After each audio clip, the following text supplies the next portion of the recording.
নমস্কাৰ বন্ধুসকল, ইউটিউবত থাম্বনেল কেনেকৈ বনাব লাগে সেইটো আজি মই দেখুৱাই দিম এই ভিডিঅ'ৰ জৰিয়তে। হয়তো বহুতে নাজানে যে ইউটিউবত নতুন নতুন আহিছে, ভিডিঅ' আপলোড কৰিবলৈ লৈছে, কিন্তু থাম্বনেল কেনেকৈ বনাব লাগে সেইটো নাজানে।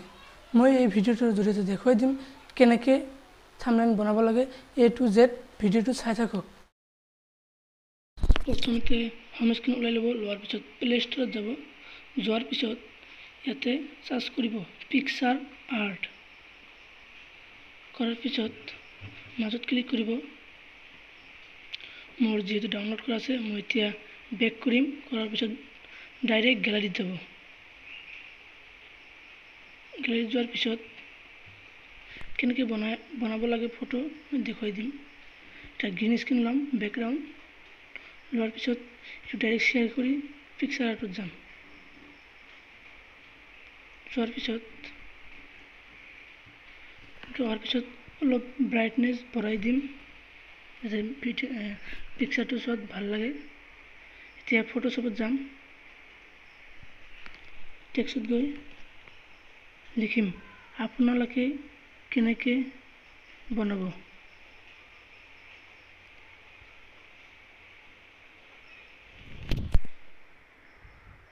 কেনেকৈ বনাব।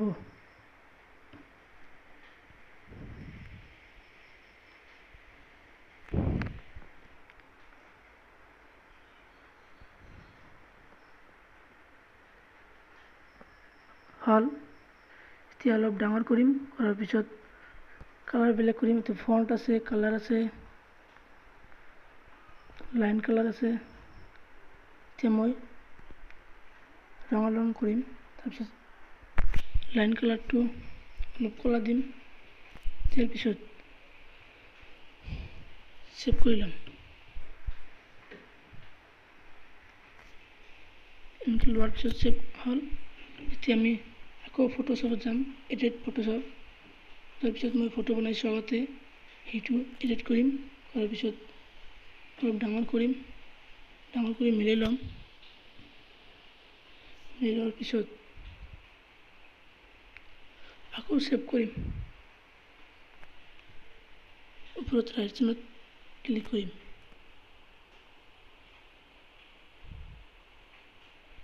ক্লিক কৰাৰ পিছত আকৌ টেক্সটত যাম কিবা লিখিবলৈ।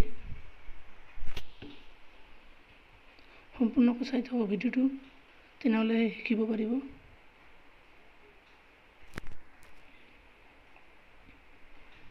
এইটো নহয়, বেক কৰোঁ। এইটো অলপ গ্ৰুপ কৰি ল'ম, আগতে কৰি লোৱা নাছিলোঁ। আৰু অলপ কৰি লোৱাৰ পিছত ৰাইট ক্লিক কৰিব। তাৰপিছত অলপ ডাঙৰ কৰিম।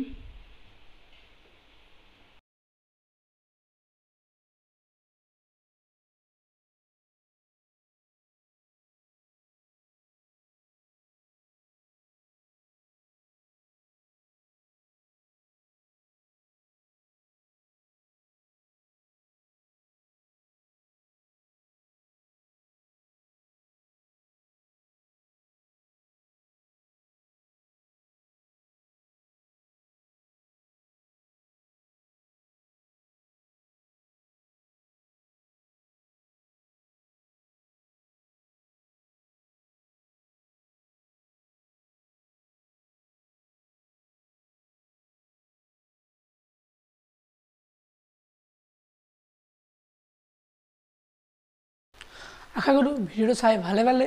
যদি ভাল পাই থাকে অৱশ্যে এটা লাইক কৰিব, কমেণ্ট কৰিব আৰু শ্বেয়াৰ কৰিব। লগতে এটা ছাবস্ক্ৰাইব কৰি দিব আৰু ওচৰত থকা ঘণ্টা বেলটো দবাই দিব, যাতে আমি ভিডিঅ' দিয়াৰ লগে লগে ন'টিফিকেশ্যন আপোনালোকে পায়। ধন্যবাদ।